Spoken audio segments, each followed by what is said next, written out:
Khadijah binti Khuwailid adalah istri pertama sekaligus istri yang paling dihormati oleh Nabi Muhammad SAW dibandingkan dengan istri-istrinya yang lain. Tidak mengherankan karena Sayyidah Khadijah adalah orang yang pertama mengimani Rasulullah SAW dan selalu mendampingi beliau selama berdakwah hingga akhir hayatnya.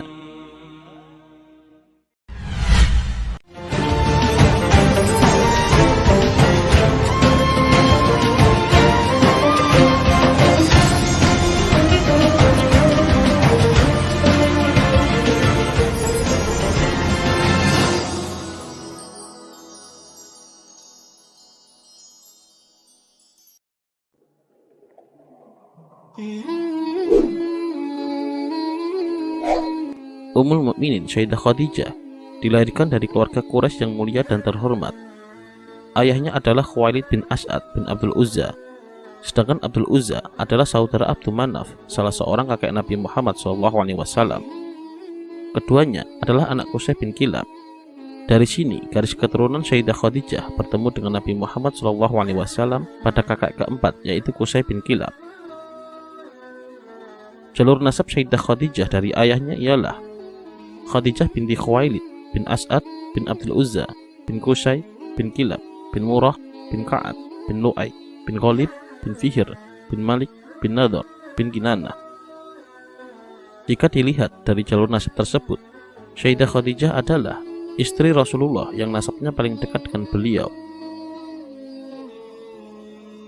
Khuwailid adalah komandan perang yang memimpin bangsa Quraisy dalam perang Fijar. Kemudian dalam sejarah, Khuwailid memiliki peran penting dalam menghadang Tuba al-Akhiru, Raja Zaman, yang ketika berhaji dengan pongahnya ingin mengambil Hajar Aswad. Dengan keberaniannya, Khuwailid menemui dan menghujat raja tersebut tentang akibat dari tindakannya jika ia nekat mengambil batu Hajar Aswad, sehingga ia mengurungkan niatnya untuk mengambil Hajar Aswad. Adapun ibu Sayyidah Khadijah ialah Fatimah binti Zaidah bin Jundab, yang tidak lain adalah Al-Asam bin Hijr bin Ma'is bin Amir bin Lu'ay. Kedua orang tua Sayyidah Khadijah berasal dari keluarga yang terpandang di masyarakat Quraisy dan berasal dari keturunan terbaik, sehingga beliau tumbuh dalam keluarga yang kaya raya, menjunjung tinggi akhlak mulia, berpegang teguh pada agama, dan jauh dari hiburan-hiburan malam yang ketika itu rata-rata orang Makkah tenggelam dalam gemerlapnya hiburan malam kota.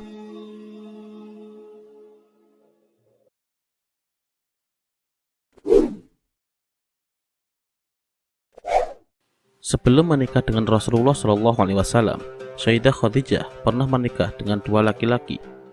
Laki-laki pertama adalah Abu Halah yang berasal dari Bani As'ad bin Umair, dan yang kedua adalah Atik bin Abid bin Abdillah bin Amir bin Makhzum. Namun ada pendapat yang mengatakan bahwa suami pertama Sayyidah Khadijah adalah Atik bin Abid, dan yang kedua baru dengan Halah bin As'ad.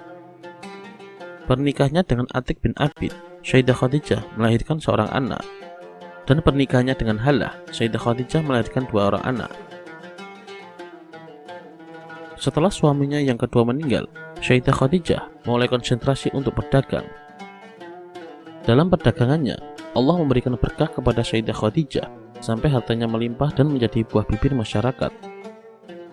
Para pedagang di Syam, Persia, dan Romawi seringkali menunggu dagangan dari Sayyidah Khadijah karena kualitasnya yang bagus dan berasal dari barang-barang pilihan dan mencakup segala hal yang dibutuhkan. Ketika dalam berdagang, Sayyidah Khadijah tidak terjun langsung ke pasar, baik di dalam maupun di luar Jazirah Arab. Beliau memperkerjakan orang lain untuk mengelola dagangannya. Dalam hal ini, ia memiliki beberapa metode, di antaranya dengan memberikan upah tetap kepada mereka. Mereka tidak berurusan dengan keuntungan dan kerugian perdagangan. Bagian mereka hanyalah upah tetap yang tidak terkait dengan untung dan rugi. Upah yang mereka dapatkan berdasarkan jaminan keamanan yang mereka berikan, atau pekerjaan mereka, ataupun kedua-duanya. Metode yang lain adalah dengan mengikat akad dengan para pedagang yang akan mengelola hartanya.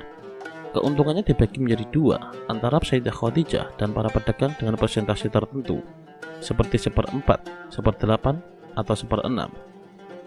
Adapun kalau terjadi kerugian, maka hanya Sayyidah Khadijah yang menanggung, karena pada asalnya dia yang memiliki harta tersebut. Akad inilah yang kemudian disebut dengan mudharabah ataupun qarad. Sayyidah Khadijah memilih para pembantunya dalam berdagang berdasarkan amanah, karena dalam berdagang mereka merupakan wakil Sayyidah Khadijah, sedangkan Sayyidah Khadijah tidak bertemu dengan mereka kecuali ketika berangkat dan ketika pulang berdagang. Akan tetapi, beliau tetap mengirim pembantu untuk memantau jalannya perdagangan, seperti Maisyarah yang merupakan salah seorang pembantunya. Ketika ada perkara yang mengharuskan dipecahkan, Sayyidah Khadijah bermusyawarah dengan keluarga besarnya. Tetapi Sayyidah Khadijah tetap sebagai pengambil keputusan utama, ditambah kecerdasan yang beliau miliki dan pengetahuan yang mendalam tentang seluk-beluk manusia. Barang niaga Khadijah mencakup minyak wangi, kain sutera, dan makanan pokok yang beliau kirim ke Zaman, India, dan Persia. Kafilah dagangnya yang berjumlah ribuan unta mengangkut dagangan ke pasar-pasar di negeri tersebut dan diterima oleh pedagang-pedagang kaya di sana. Bahkan dikabarkan, Sayyidah Khadijah memiliki pegawai dari Romawi, Hoson, Persia, Damaskus, Hirah, dan ibu kota Kisra.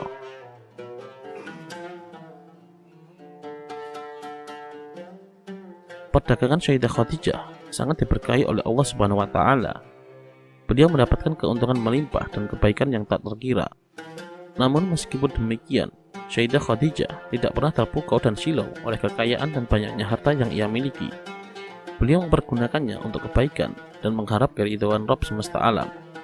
Ruang tamunya selalu terbuka untuk orang-orang miskin, keluarga, kerabat, dan saudara-saudaranya yang membutuhkan bantuan. Beliau juga lazim memberikan makan kepada orang-orang yang kelaparan, memberi pakaian fakir, dan berinfak kepada para lansia. Selain itu, selama hidupnya, Sayyidah Khadijah tidak pernah bersujud kepada berhala. Bahkan beliau merasa jijik untuk melihatnya. Seringkali saudara-saudaranya menyuruhnya agar meletakkan patung-patung atau berhala yang biasa disucikan penduduk Makkah di rumahnya. Namun, beliau menolak dengan penuh kewibawaan. Beliau sangat paham bahwa Tuhan-Tuhan mereka tidak memberikan kebaikan atau mendatangkan keburukan. Bahkan seringkali Sayyidah Khadijah menasihati putra pamannya, Hakim bin Hizam, agar meninggalkan berhala-berhala tersebut dan agar menginfakkan hartanya kepada fakir dan orang-orang yang membutuhkan untuk semata-mata takarub kepada Rabb semesta alam. Sayyidah Khadijah selalu bergembira tentang jiwanya ketika mendengar lantunan ayat-ayat suci kitab terdahulu yang dibacakan oleh putra pamannya, Waraqah. Ketajaman pikiran, kejernihan hati, dan keteguhan imannya mampu meresapi makna ayat-ayat yang dibacakan. Seringkali ketika ia tersibukkan oleh pekerjaan, beliau dilanda kerinduan yang sangat mendalam terhadap bacaan Taurat dan Injil yang dilantunkan oleh Waraqah sepupunya. Seperti pesan ayat-ayat tentang Nabi yang akan diutus oleh Allah untuk memberikan petunjuk kepada manusia, menyelamatkan mereka dari gelapnya kesesatan, dan memenuhi bumi dengan kelembutan, kasih sayang, serta rahmatnya. Mendengar kisah lelaki yang akan diangkat menjadi Nabi tersebut, Sayyidah Khadijah sangat berharap bisa melihatnya, menjadi pengikutnya, dan mempersembahkan apa yang dimilikinya untuk membantu dalam perjuangannya. Seakan jiwanya yang suci melihat dengan mata kepalanya sendiri gambaran laki-laki yang sempurna yang terlukis dalam dirinya, keagungan ciptaan ilahi yang menakjubkan, sosok lelaki yang rupawan dan mampu mengajak kepada kebaikan dan kebenaran, serta menganjurkan untuk berbuat mulia dan menepati janji.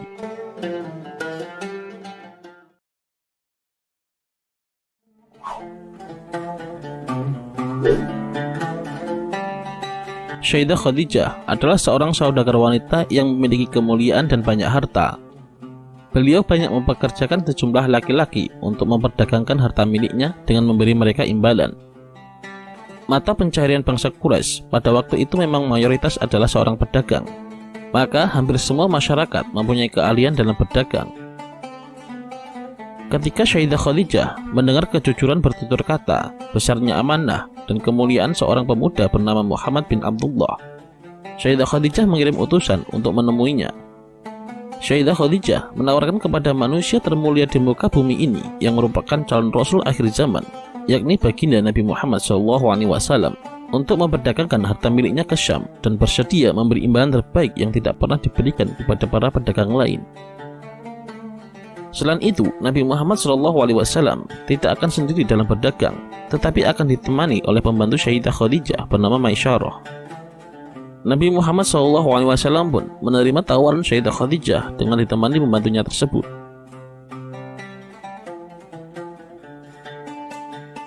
Ketika dalam perjalanan berdagang, Nabi Muhammad SAW istirahat di bawah sebuah naungan pohon besar di dekat biara Nasturah yang dipimpin oleh seorang rahib.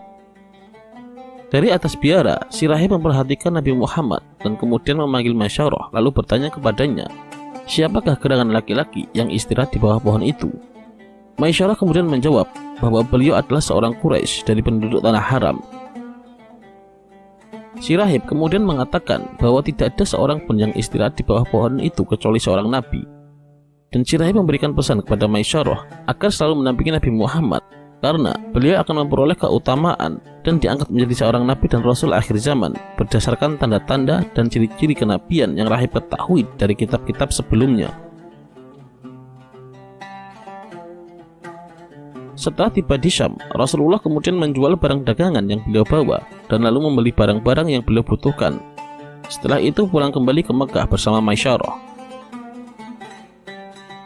Ketika akan tiba di kota Mekah, Sayyidah Khadijah bersama para wanita pembantunya dari atas rumahnya melihat kedatangan Nabi Muhammad SAW yang dalam perjalanannya dinaungi oleh awan dari terik panasnya matahari.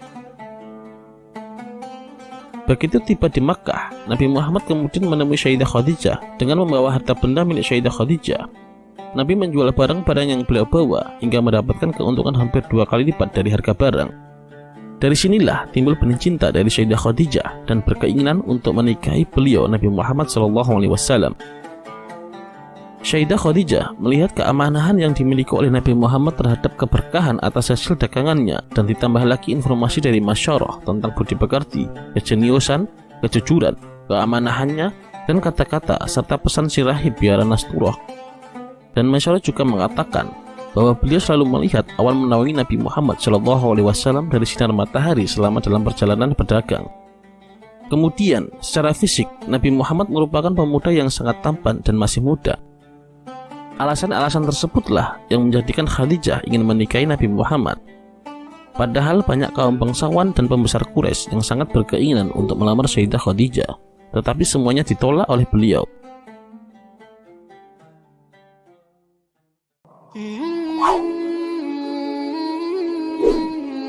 Pernikahan Nabi Muhammad dengan Sayyidah Khadijah tidak terlepas dari peran Nafisah binti Munyah. Khadijah ketika mengutarakan perasaannya terhadap Nabi Muhammad memutuskan untuk curhat dengannya. Sayyidah Khadijah merasa minder terhadap Nabi Muhammad karena beliau adalah seorang janda dan pernah menikah 2 kali. Kemudian juga perbedaan umurnya yang sangat mencolok, yaitu selisih 15 tahun. Ketika itu Sayyidah Khadijah berumur 40 tahun dan pernah menikah 2 kali, sementara Nabi Muhammad SAW berusia 25 tahun dan masih berjaga. Nafisah kemudian berhasil meyakinkan cinta Sayyidah Khadijah.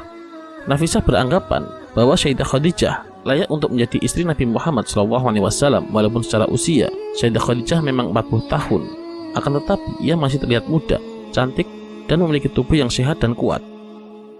Selain itu, Sayyidah Khadijah memiliki nasab yang sangat baik dan juga pedagang yang sangat kaya raya dan dihormati di kota Makkah. Peranan Nafisah dalam menyampaikan lamaran Sayyidah Khadijah kepada Nabi Muhammad SAW sangatlah cerdik. Nafisah menyampaikan cinta Sayyidah Khadijah kepada Nabi Muhammad dan tidak memintanya untuk menjawab secara langsung, namun diberikan waktu untuk memikirkannya. Nabi Muhammad kemudian menyampaikan kabar tersebut kepada paman-pamannya.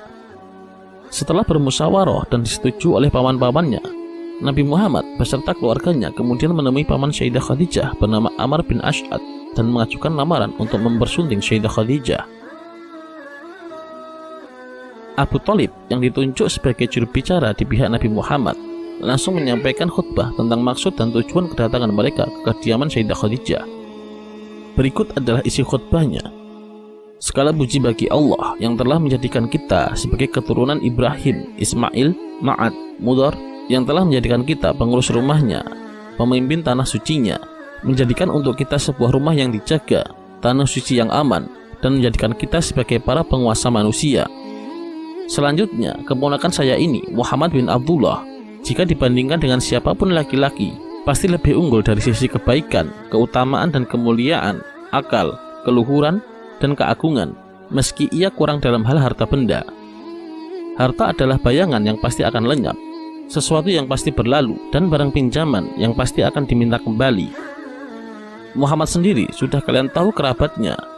Ia meminang Khadijah binti Khuwailid dan menyerahkan mahar berupa harta ini dan itu. Demi Allah, Muhammad setelah ini akan punya berita penting dan peristiwa agung. Khutbah Abu Thalib kemudian dibalas oleh Amr bin As'ad dengan singkat, yaitu, ini adalah unta jantan yang tidak dipotong atau ditandai hidungnya. Kalimat Amr bin As'ad merupakan sebuah perumpamaan. Di dalam masyarakat Arab, unta yang memiliki keturunan yang baik tidak dipotong atau ditandai hidungnya, tetapi diberi kebebasan untuk mendekati unta betina untuk melanjutkan keturunannya. Kemudian, jika unta tersebut dari keturunan yang buruk, maka ditandai hidungnya dan dijauhkan dari unta yang betina agar tidak menghasilkan keturunan yang buruk. Kemudian, ada riwayat lain yang menyebutkan bahwa yang menyambut khutbah Abu Thalib adalah Waraqah bin Naufal. Waraqah menjawab, segala puji bagi Allah yang menjadikan kita sebagaimana yang Anda sebut-sebut. Kita adalah pemuka-pemuka masyarakat Arab dan pemimpin-pemimpinnya. Saudara-saudara, wajar untuk kemuliaan itu. Keluarga besar pun tidak mengingkari keutamaan saudara-saudara. Tidak juga seorang pun bisa menampik kebanggaan dan kemuliaan saudara-saudara. Kami senang menjalin hubungan dengan saudara-saudara dengan menghubungkan diri dengan kemuliaan saudara-saudara. Maka bersaksilah atasku, wahai masyarakat Quraisy, bahwa sesungguhnya aku telah menikahkan Khadijah binti Khuwailid dengan Muhammad bin Abdullah dengan mahar 400 dinar. Khutbah Waraqah kemudian dibalas oleh Abu Thalib dan mengucapkan, aku suka bila pamannya ikut serta dengannya, yakni dengan mengawinkan Sayyidah Khadijah dengan Nabi Muhammad SAW. Kemudian paman Sayyidah Khadijah, yaitu Amr bin As'ad, berkata di depan beberapa pemuka suku Quraisy, bersaksilah atasku bahwa aku telah menikahkan Muhammad bin Abdullah dengan Khadijah binti Khuwailid. Dengan demikian, Nabi Muhammad dengan Sayyidah Khadijah telah resmi menikah. Pernikahan Nabi Muhammad dengan Sayyidah Khadijah merupakan pernikahan yang dilakukan secara Islami sebelum Nabi Muhammad diangkat menjadi Rasul pada usia 40 tahun. Perkawinan ini diawali dengan proses ta'aruf, kemudian dilanjutkan dengan khitbah atau peminangan. Sebelum dilaksanakan proses peminangan, Sayyidah Khadijah sendiri meminta kepada Nabi Muhammad untuk menikahi dirinya, walaupun melalui orang ketiga, yaitu Nafisah binti Munya. Kemudian pada tahap prosesi akad nikah, dilakukan dengan pemberian mahar dan dinikahkan oleh seorang wali serta disaksikan oleh banyak orang. Dan disitulah pernikahan Nabi Muhammad dan Sayyidah Khadijah secara tidak langsung sudah menjalankan syariat ajaran agama Islam, walaupun Islam sendiri belum syiar pada waktu itu. Paman Sayyidah Khadijah, Amr bin As'ad, memuji Nabi Muhammad dan menikahkan dengan Khadijah dengan mahar senilai 20 ekor unta. Setelah akad nikah tuntas, unta-unta disembelih, rebana ditabuh. Sayyidah Khadijah mengadakan jamuan untuk para saudara dan sahabat-sahabat yang datang. Kemudian ada yang menyebutkan bahwa Nabi memberi mahar Khadijah berupa 12 uqiyah emas. Mahar ini merupakan sebagai mahar tambahan untuk mahar sebelumnya. Dalam pernikahan tersebut, tidak disangka-sangka Ibu Halimatus Sa'diyah sengaja datang jauh-jauh dari pedalaman Bani Sa'ad untuk menyaksikan pernikahan anak yang pernah ia susui. Pada keesokan paginya, Ibu Halimah kembali pulang dengan membawa 40 ekor kambing, pemberian Sayyidah Khadijah sebagai penghormatan kepada wanita yang telah berjasa menyusui suaminya tercinta, Muhammad Rasulullah, di kala kecilnya.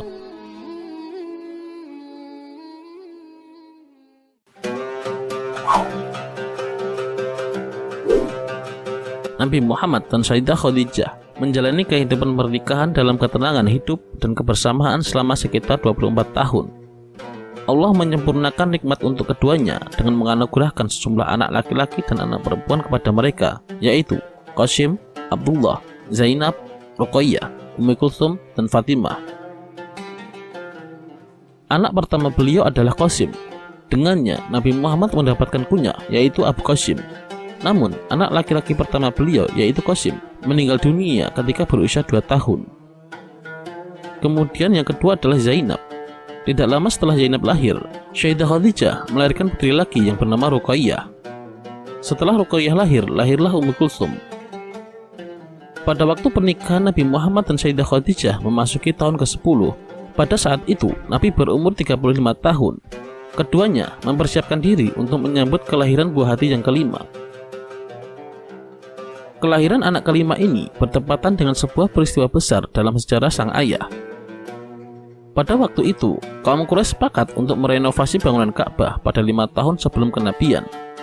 Waktu itu, kota Makkah dilanda sebuah banjir besar hingga meluap ke Baitul Haram. Kondisi seperti ini membuat bangunan Ka'bah semakin rapuh dan membuat dinding-dindingnya retak.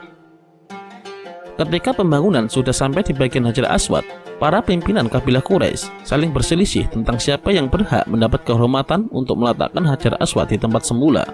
Bahkan perselisihan itu semakin meruncing dan hampir saja menjurus pada pertumpahan darah di tanah suci. Akhirnya, Abu Umayyah bin Al-Mughirah Al-Makhzum tampil dan menawarkan jalan keluar dari perselisihan antara mereka dengan menyerahkan urusan ini kepada siapapun yang pertama kali masuk ke pintu masjid. Dan mereka, para kabilah Quraisy, menerima cara ini. Pada keesokan harinya, Allah menghendaki bahwa orang yang berhak tersebut adalah Nabi Muhammad SAW. Tatkala mengetahui hal ini, para kabilah Quraisy berkata, "Inilah Al-Amin, kami rela kepadanya, inilah dia Muhammad." Setelah semua kabilah yang berseteru berkumpul di sekitarnya dan mengabarkan apa yang harus Nabi lakukan, maka Nabi Muhammad meminta sehelai selendang, lalu meminta pemuka-pemuka kabilah yang saling berselisih untuk memegang ujung-ujung selendang, lalu memerintahkan mereka secara bersama-sama untuk mengangkat selendang tersebut yang di atasnya ada batu Hajar Aswad. Setelah mendekati tempatnya, Nabi mengambil Hajar Aswad dan meletakkan sendiri di tempat semula. Ini merupakan cara pemecahan yang sangat jitu dan memuaskan hati semua orang. Al-Amin pulang ke rumah setelah meninggalkan sang istri yang hampir melahirkan. Setelah itu kembali ke Ka'bah untuk berdoa.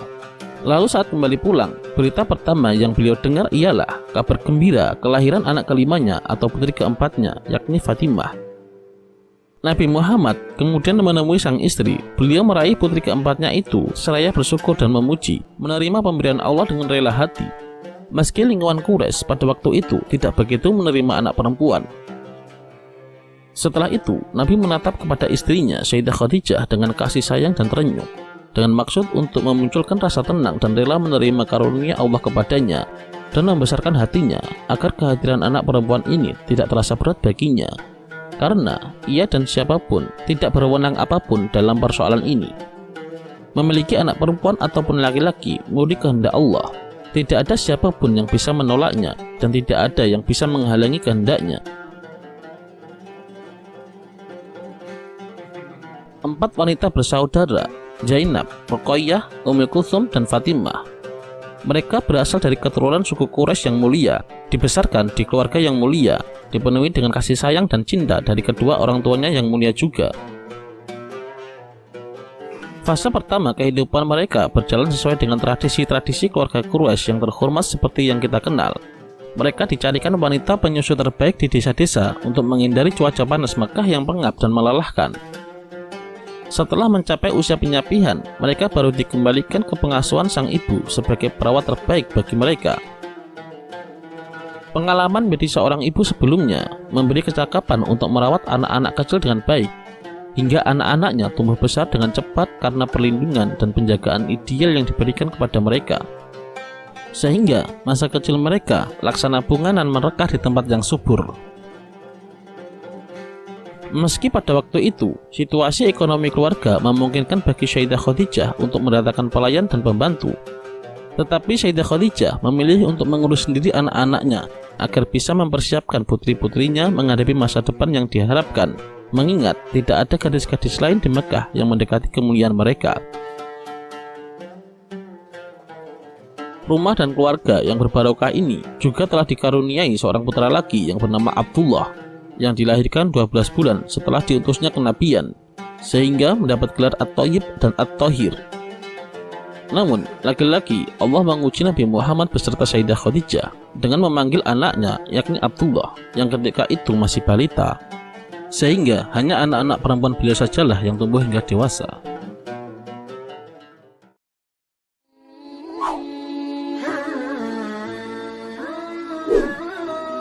Ketika usia Rasulullah telah mendekati 40 tahun, beliau lebih senang mengasihkan diri. Hal itu beliau lakukan setelah melalui perenungan yang lama dan karena adanya jurang pemisah antara pemikiran beliau dengan kaum Quraisy. Dengan membawa roti dari gandum dan air, beliau pergi ke Gua Hira di Jabal Nur yang jaraknya kira-kira 2 mil dari kota Makkah. Gua tersebut tidak terlalu besar, panjangnya 4 hasta dan lebarnya 1,75 hasta.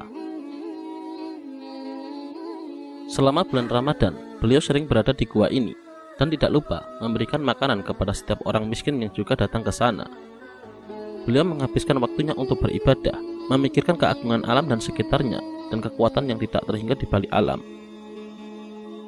Pada hari Senin, tanggal 17 Ramadan yang bertepatan dengan bulan Juli tahun 610 Masehi, Nabi Muhammad SAW didatangi malaikat dan menerima wahyu yang pertama kalinya secara langsung dari malaikat Jibril sebagai pertanda diangkatnya beliau menjadi Rasulullah. Ketika Rasulullah berada di Gua Hira untuk bertafakur dan beribadah, Sayyidah Khadijah tidak pernah ikut mendampingi suaminya. Namun, Sayyidah Khadijah selalu mengutus seseorang untuk memastikan apakah suaminya tercinta berada di gua atau tidak. Pada waktu setelah penerimaan wahyu tersebut, utusan Sayyidah Khadijah tidak mendapati Nabi Muhammad berada di Gua Hira. Sehingga ketika itu juga Sayyidah Khadijah sibuk mencari suaminya. Kemudian Nabi Muhammad datang menemuinya dengan kondisi yang tidak biasanya. Badannya menggigil ketakutan dan raut mukanya berubah tidak seperti biasanya. Sayyidah Khadijah pun segera menyambutnya dengan penuh kasih sayang serta berkata, "Wahai Abul Qasim, kemana saja engkau hari ini? Demi Allah, aku telah mengutus seseorang untuk mencarimu, namun mereka tidak mendapatimu." Nabi Muhammad kemudian menjawab pertanyaan Sayyidah Khadijah dengan apa yang telah beliau lihat dan saksikan. Dengan hati yang bergetar dan ketakutan, Nabi Muhammad menyuruh Sayyidah Khadijah untuk menyelimuti beliau. Sayyidah Khadijah dengan kepandaian yang Allah berikan kepadanya, dengan kesempurnaan iman dan kefahaman tentang kehidupan ini, serta memahami kebajikan yang membuahkan pahala dan kejahatan yang akan melahirkan balasan yang setimpal. Kemudian Sayyidah Khadijah berkata kepada suaminya tercinta, "Sungguh Allah tidak akan pernah mencelakakanmu dan tidak akan pernah lupa kepadamu. Karena apa yang engkau perbuat adalah kebaikan. Engkau selalu menyambung silaturahmi. Setiap apa yang keluar dari lisanmu adalah kata-kata kejujuran. Dan engkau selalu memuliakan tamu-tamumu. Engkau suka membantu orang-orang yang lemah dan membutuhkan. Sungguh, engkau tidak akan pernah disakiti selama-lamanya." Sikap yang ditunjukkan sang istri Sayyidah Khadijah kepada Nabi adalah sikap mulia yang diuji dari seorang wanita kalangan terdahulu maupun sekarang. Beliau menenangkan Nabi ketika resah, melegakan Nabi ketika lelah, menuturkan suaminya sang Nabi memiliki banyak kelebihan, menegaskan kepada Nabi bahwa orang-orang baik sepertinya tidak akan pernah terhina. Berkat pandangan yang kuat dan hati yang baik ini, Sayyidah Khadijah patut mendapatkan salam dari Rabb semesta alam. Allah mengirimkan salam kepadanya melalui Ar-Ruhul Amin, Malaikat Jibril. Meski Ummul Mukminin Sayyidah Khadijah mendengar bahwa kaum Rasulullah akan memerangi dan mengusir Nabi, dan beliau sendiri tahu betul seperti apa kekuatan kaum Quraisy, namun Sayyidah Khadijah memutuskan untuk tegar menghadapi badai yang mungkin saja mendera. Beliau akan rela menanggung beban derita dan kesulitan di jalan Allah. Inilah salah satu contoh terbesar bagi para wanita beriman yang tulus, agar mereka meneladani Ummul Mukminin Sayyidah Khadijah radhiyallahu an dalam memikul beban berat dan derita demi membela sang suami Rasulullah dalam mendakwahkan ajaran tauhid. Beliau mendukungnya untuk menyebarkan dakwah Islam di tengah-tengah kaum dan yang akan diteruskan ke seluruh belahan dunia. Dan beliaulah Sayyidah Khadijah, manusia pertama yang masuk agama Islam dan dijadikan Allah sebagai tempat bernaung, ketenangan, dan penolong Rasulnya, Nabi Muhammad Rasulullah SAW. Dengan turunnya wahyu tersebut kepada Nabi, Sayyidah Khadijah bertambah yakin bahwa suaminya adalah seorang Nabi dan tidak terbesit di hatinya keraguan sedikit pun. Namun, setelah beberapa hari, terkadang Nabi berkata kepadanya, "Aku merasa takut bahwa yang mendatangiku bukanlah Jibril, melainkan adalah perbuatan para dukun yang akan mencelakakanku." Pikiran seperti inilah yang selalu membayang-bayangi Rasulullah. Namun Sayyidah Khadijah segera menepis dan segera memberikan semangat serta meyakinkan Nabi bahwa yang datang adalah malaikat dari sisi Allah. Adapun riwayat-riwayat yang terdapat dalam kitab-kitab Sunan dan Sirah disebutkan bahwa setelah Sayyidah Khadijah mendengar perkataan suaminya, beliau bergegas pergi menemui anak pamannya Waraqah bin Naufal. Beliau mengabarkan apa yang telah ia dengar dari Rasulullah. Waraqah bin Naufal berkata, "Maha suci Allah, Maha suci Allah, demi jiwa Waraqah yang berada di tangannya, jika engkau mempercayaiku wahai Khadijah, sungguh ia telah didatangi Namus yang dulu pernah datang menemui Musa, dan sungguh dia adalah nabi bagi umat ini. Katakan kepadanya perkataanku ini, hendaknya ia bersabar." Kemudian Sayyidah Khadijah pulang menemui Rasulullah dan berkata apa yang telah dikatakan Waraqah bin Naufal. Kemudian, berdasarkan hadis riwayat Bukhari dan Muslim, dalam Sirah Ummahat Al-Mu'minin At-Tabari mengatakan bahwa setelah Sayyidah Khadijah menenangkan Nabi, kemudian Sayyidah Khadijah membawa Nabi secara langsung untuk menemui Waraqah bin Naufal, saudara sepupu Sayyidah Khadijah. Ia adalah seseorang yang memeluk agama Nasrani di masa jahiliyah yang sudah renta dan buta. Waraqah bertanya kepada Nabi, "Wahai keponakanku, apa yang engkau lihat?" Rasulullah Shallallahu Alaihi Wasallam menceritakan kejadian apa yang dilihatnya. Waraqah kemudian berkata kepadanya, "Dia adalah malaikat yang Allah turunkan kepada Musa. Andai saja aku masih muda ketika itu, andai saja aku masih hidup ketika engkau diusir kaummu." Rasul bertanya, "Apakah mereka akan mengusirku?" "Ya, tidak ada seorang pun yang membawa sesuatu seperti apa yang engkau bawa, melainkan pasti dimusuhi. Jika aku masih hidup saat itu, aku akan membelamu dengan sangat kuat," jawab Waraqah. Kemudian, tidak lama setelah kejadian itu, Waraqah wafat dan wahyu berhenti turun untuk sementara waktu, hingga Rasulullah bersedih dan gelisah. Berkali-kali Rasulullah pergi ke puncak-puncak gunung untuk melompat dari atas. Setiap kali sudah berada di puncak gunung untuk melompat, Jibril nampak di hadapannya lalu berkata, "Wahai Muhammad, engkau adalah utusan Allah yang sesungguhnya." Setelah bertemu dengan Jibril, kegelisahannya mereda dan jiwa Nabi menjadi tenang. Setelah wahyu tidak kunjung turun dalam waktu yang lama, Nabi mengulangi tindakan yang sama. Lalu setelah sampai di puncak gunung, Jibril muncul di hadapannya lalu mengatakan kata-kata yang sama.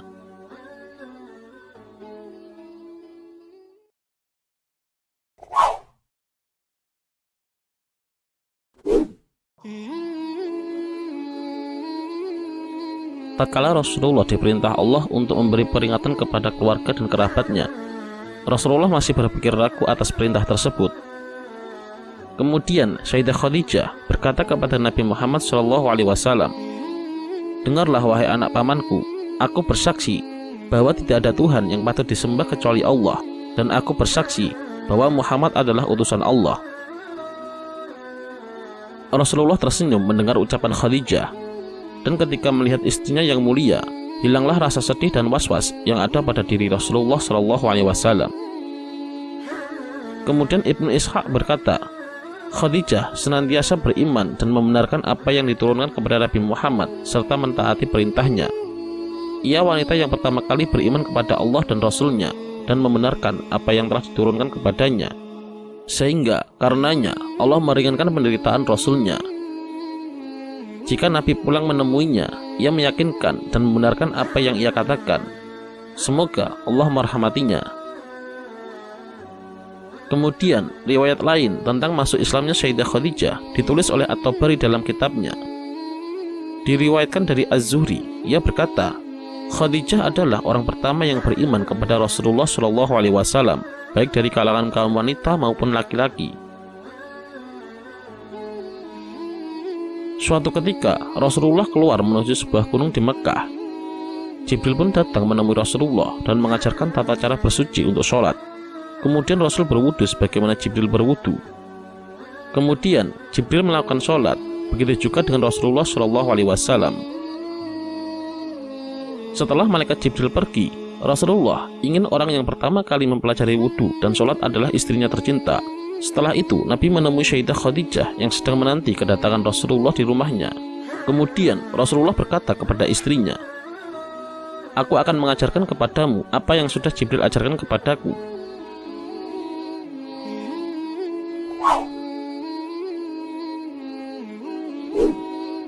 Setelah Sayyidah Khadijah mengimani Rasulullah, kemudian Nabi Muhammad SAW mulai mendakwahkan risalah ajaran tauhid secara sembunyi-sembunyi kepada kerabat dan orang-orang dekat beliau.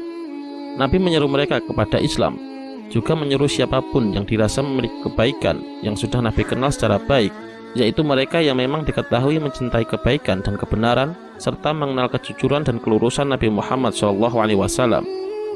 Mereka yang diseru ini langsung memenuhi seruan Nabi, karena mereka sama sekali tidak menyaksikan keagungan diri Nabi dan kejujuran pengabaran yang Nabi sampaikan.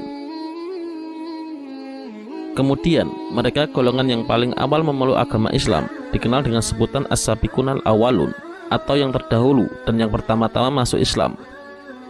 Mereka diantaranya adalah istri Nabi Muhammad SAW, Ummul Mukminin Sayyidah Khadijah, Zaid bin Harisah, Ali bin Abi Thalib yang saat itu masih anak-anak dan hidup dalam aswan Nabi, serta sahabat karib Nabi Abu Bakar As-Siddiq. Kemudian Abu Bakar As-Siddiq sangat bersemangat dalam berdakwah menyebarkan agama Islam. Berkat seruannya, ada beberapa orang yang masuk Islam, yaitu Utsman bin Affan, Zubair bin Awam, Abdurrahman bin Auf, Sa'ad bin Abi Waqqas, dan Thalhah bin Ubaidillah, serta beberapa sahabat yang lain yang merupakan generasi pertama orang-orang yang memeluk agama Islam.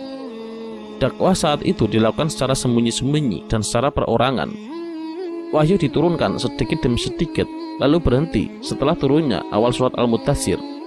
Ayat-ayat dan potongan surat yang turun saat itu berupa ayat-ayat pendek dengan penggalan kata yang indah dan sentuhan yang lembut, serta berisi sanjungan mensucikan jiwa dan celaan mengotorinya dengan keduniawian, dan juga berisi ciri-ciri surga dan neraka.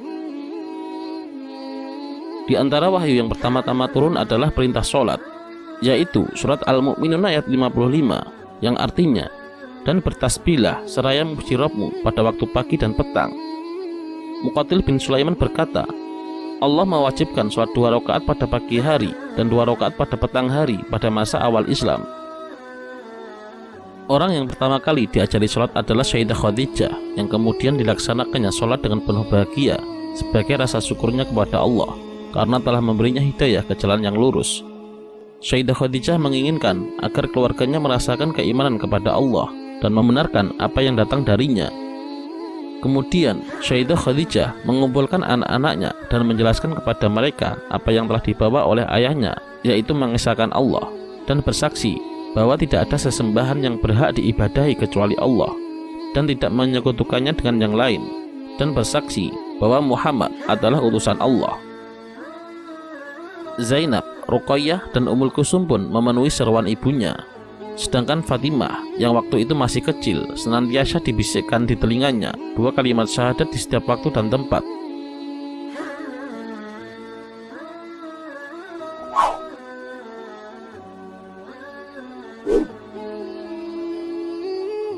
Dakwah Islam telah berlalu 3 tahun, akan tetapi masih tetap dilakukan secara sembunyi-sembunyi agar tidak nampak oleh perkumpulan orang-orang Quraisy yang sangat fanatik terhadap ajaran mereka, yakni menyembah berhala. Seorang muslim yang ingin beribadah dan sholat harus sembunyi-sembunyi di lembah-lembah di pinggiran kota Makkah. Sebelumnya, kaum Quraisy tidak terlalu menggubris apa yang didakwahkan oleh Rasulullah. Mereka menganggap apa yang disampaikannya tidak lebih hanya seperti perkataan para dukun dan ahli hikmah seperti Qais bin Sa'idah, Waraqah bin Naufal, dan lain sebagainya. Mereka berkeyakinan orang-orang pasti akan tetap kembali pada agama nenek moyangnya, dan pada akhirnya kemenangan hanya milik Tuhan-Tuhan dan berhala-berhala mereka. Diriwayatkan dari Abu Hurairah radhiyallahu an, ia berkata, ketika ayat ini turun, dan berilah peringatan kepada keluargamu yang terdekat, Quran Surat Asy-Syu'ara ayat 214. Rasulullah memanggil kaum Quraisy. Setelah mereka berkumpul, Nabi menyeru kepada mereka secara umum maupun secara khusus. Saat itulah kaum musyrikin memutuskan untuk tidak pernah lelah memerangi Islam, menyakiti dan mengusik siapapun yang masuk Islam dengan berbagai macam siksaan. Sejak Rasulullah menyampaikan dakwah menuju Allah secara terang-terangan dan menyatakan tradisi keagamaan yang mereka warisi dari nenek moyang adalah sesat, para kaum Quraisy memancarkan emosi-emosi marah. 10 tahun tanpa henti mereka melakukan kaum muslimin secara semena-mena, mengguncang bumi yang mereka pijak, menghalalkan darah, harta benda, dan kehormatan para muslimin di tanah suci, menjadikan mereka sebagai sasaran perlakuan zalim. Sayyidah Khadijah mengetahui gangguan dan penghinaan yang dihadapi oleh suaminya Rasulullah SAW. Beliau pun berusaha untuk membantu, meneguhkan hati, dan meringankan beban berat Rasulullah atas perilaku kaum Quraisy. Baginya, di antara rangkaian ujian yang dialami Sayyidah Khadijah adalah gangguan yang ditimpakan kaum musyrikin kepada Rasulullah. Sayyidah Khadijah meluangkan semua waktunya untuk mengurusi segala kebutuhan Rasulullah, selalu setia mendampingi Rasul untuk mendengarkan hal-hal yang baru saja terjadi, dan selalu memberikan dorongan kepada Nabi untuk tidak menghiraukan apa yang dilakukan oleh orang-orang yang belum diberi hidayah oleh Allah kepada keimanan. Terkadang Sayyidah Khadijah mengirim utusan ke tengah masyarakat kota Mekah untuk mengetahui tentang keadaan Nabi ketika sedang berdakwah. Hal itu beliau lakukan agar beliau merasa tenang dengan keadaan Rasul yang sedang bersama orang-orang kafir Quraisy. Terkadang beliau juga mengutus si kecil Fatimah agar mengikuti ayahnya dari belakang. Diriwayatkan dari Urwah bin Zubair, ia berkata, "Aku berkata kepada Ibnu Amr bin Ash, beritahukan kepadaku gangguan paling keras yang dilakukan Quraisy terhadap Nabi." Ia menjawab, "Saat Nabi sholat di Ka'bah, tiba-tiba muncul Uqbah bin Abu Mu'aid. Ia melingkarkan pakaian di leher Nabi, kemudian menjeratnya dengan ditarik keras. Abu Bakar datang dan langsung mencengkeram pundaknya, lalu menyingkirkannya dari Nabi. Beginilah orang-orang Quraisy menampakkan permusuhannya kepada Nabi.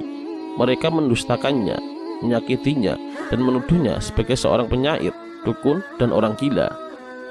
Akan tetapi, hal itu tidak mengendorkan semangat dakwah Rasulullah. Dalam kondisi seperti itu, Sayyidah Khadijah selalu menjadi tempat bersimpuh Rasulullah ketika ia terpendung oleh keadaan yang sulit. Sayyidah Khadijah selalu ada di sisi suami tercinta untuk mengokohkan dan menyemangatinya agar selalu meneruskan dakwahnya. Ketika gangguan dan penyiksaan terhadap kaum muslimin yang lemah sudah melampaui batas, serta tidak adanya perlindungan karena tidak ada yang bisa melindungi mereka, akhirnya Rasulullah mengizinkan para sahabat untuk berhijrah agar terhindar dari penindasan kaum musyrikin. Rasulullah telah bersabda, "Berpencarlah di bumi, karena sesungguhnya Allah akan mengumpulkan kalian." Mereka berkata, "Kemanakah kami akan pergi?" Rasulullah menjawab, "Ke sini," seraya menunjuk jari beliau ke negeri Habasyah, negeri yang Nabi cintai untuk menjadi tujuan hijrah. Pada bulan Rajab tahun kelima kenabian, golongan pertama mulai berhijrah ke Habasyah yang terdiri dari 12 laki-laki dan 4 perempuan di bawah komando Utsman bin Affan bersama istrinya Ruqayyah binti Rasulullah SAW. Nabi bersabda terkait keduanya, "Sungguh keduanya adalah keluarga pertama yang berhijrah di jalan Allah setelah Ibrahim dan Lut." Ibunda kita, Sayyidah Khadijah, bersama Rasulullah melepas kepergian sang putri Ruqayyah bersama suaminya Utsman dengan derai air mata membasahi pipi. Meski begitu, Sayyidah Khadijah tetap sabar dan mengharap pahala, karena dari lubuk hati yang paling dalam, beliau akan mengorbankan segalanya untuk mensyiarkan serta menegakkan agama Islam, agama yang dibawa oleh suaminya, Rasulullah SAW.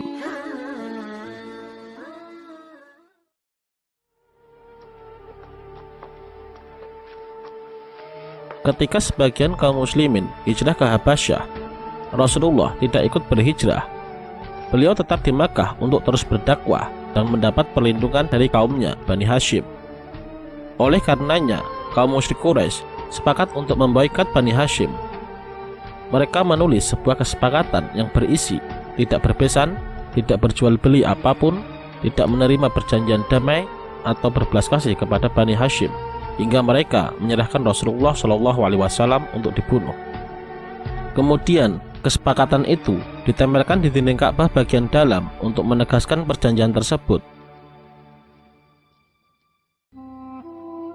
Setiap kali bahan makanan, lauk pauk ataupun barang dagangan lain datang, para kaum Quraisy langsung menghampiri dan memborong barang-barang tersebut hingga Bani Hashim tidak kebagian apapun. Hal tersebut terus berlanjut sampai cadangan dan bahan makanan Bani Hashim habis, sehingga menyebabkan banyak terjadi kelaparan di antara Bani Hashim. Namun Rasulullah, para muslimin dan kaumnya Bani Hashim tetap bersabar menghadapi cobaan demi tegaknya ajaran agama Islam di tanah Makkah. Setelah usai masa pemboikotan, kesedihan datang silih berganti menimpa Rasulullah. Peristiwa sedih tersebut berlangsung dalam waktu yang relatif berdekatan, sehingga perasaan sedih dan pilu sangat mengena di hati Rasulullah SAW. Paman Nabi yang selalu melindungi beliau dari gangguan kaum Quraisy, yaitu Abu Thalib, wafat pada bulan Ramadan. Kemudian setelah 3 hari wafatnya Abu Thalib, Ummul Mukminin Sayyidah Khadijah Al-Kubra pun wafat, tepatnya pada bulan Ramadan tahun 10 kenabian dalam usia 65 tahun. Sosok Sayyidah Khadijah merupakan nikmat yang paling agung bagi Rasulullah. Selama seperempat abad hidup bersama, Sayyidah Khadijah senantiasa menghibur saat Nabi merasa cemas, selalu menyokong penyampaian risalahnya, ikut serta bersama Nabi dalam rintangan yang menghadang dakwah, dan selalu membela Nabi baik dengan jiwa maupun hartanya. Untuk mengenang hal itu, Rasulullah pun bersabda, "Dia telah beriman kepadaku saat manusia tidak ada yang beriman. Dia membenarkanku saat manusia mendustakan. Dia mengeluarkan hartanya untukku saat manusia tidak mau memberikannya. Allah mengaruniaku anak darinya, sementara tidak dikaruniakan kepadaku selain darinya." Bagi Rasulullah sendiri, Sayyidah Khadijah sangat istimewa. Diriwayatkan ketika menjelang kewafatan Sayyidah Khadijah yang ketika itu sedang sakit, beliau berkata kepada Rasulullah SAW, "Aku memohon maaf kepadamu ya Rasulullah, kalau aku sebagai istrimu belum berbakti kepadamu." Rasulullah pun menjawab, "Jauh dari itu ya Khadijah, engkau telah mendukung dakwah Islam sepenuhnya."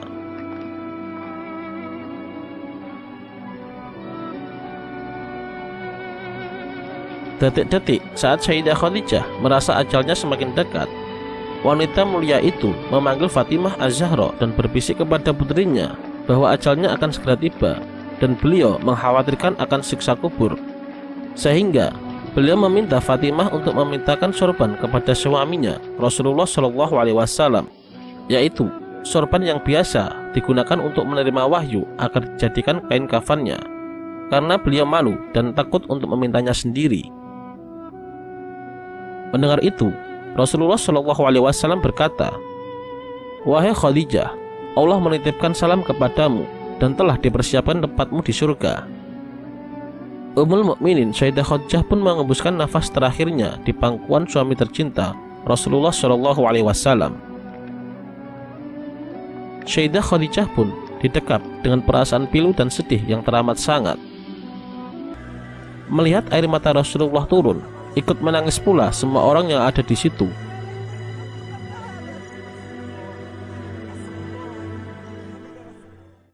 Saat itu, malaikat Jibril turun dari langit dengan mengucapkan salam dan membawa 5 kain kafan. Rasulullah menjawab salam Jibril dan kemudian berkata, "Untuk siapakah kain kafan itu, wahai Jibril?" "Kain kafan ini untuk Khadijah, untuk engkau ya Rasulullah, untuk Fatimah, Ali, dan Hasan," jawab malaikat Jibril. Kemudian Jibril berhenti berkata dan menangis. Rasulullah pun bertanya, "Kenapa ya Jibril?" "Cucumu yang satu, Husain, tidak memiliki kain kafan. Dia akan dibantai dan tergeletak tanpa kafan dan tidak dimandikan," sahut Jibril. Rasulullah SAW berkata di dekat jasad Khadijah, "Wahai Khadijah, istriku sayang, demi Allah, aku takkan pernah mendapatkan istri sepertimu. Pengabdianmu kepada Islam dan diriku sungguh luar biasa. Allah Maha mengetahui semua amalanmu. Semua hartamu kau hibahkan untuk Islam. Kaum muslimin pun ikut menikmatinya. Semua pakaian kaum muslimin dan pakaianku ini juga darimu. Namun begitu, mengapa permohonan terakhirmu kepadaku hanyalah selembar sorban?" Rasulullah semakin sedih mengenang istrinya semasa hidup. Pengorbanan Sayyidah Khadijah sungguh tak ada duanya. Itulah yang menyebabkan Rasulullah SAW sulit melupakan istri pertamanya ini. Sayyidah Khadijah memang telah mengorbankan semuanya, kekayaannya, kebangsawanannya, dan kemuliaannya dalam mendukung dakwah Rasulullah SAW. Sayyidah Khadijah adalah orang yang mula-mula masuk Islam. Beliau pula yang pertama kali diajari sholat dan wudhu oleh Rasulullah Muhammad SAW. Diriwayatkan dari Ali bin Abi Thalib radhiyallahu an, ia berkata, Rasulullah bersabda, "Sebaik-baiknya wanita pada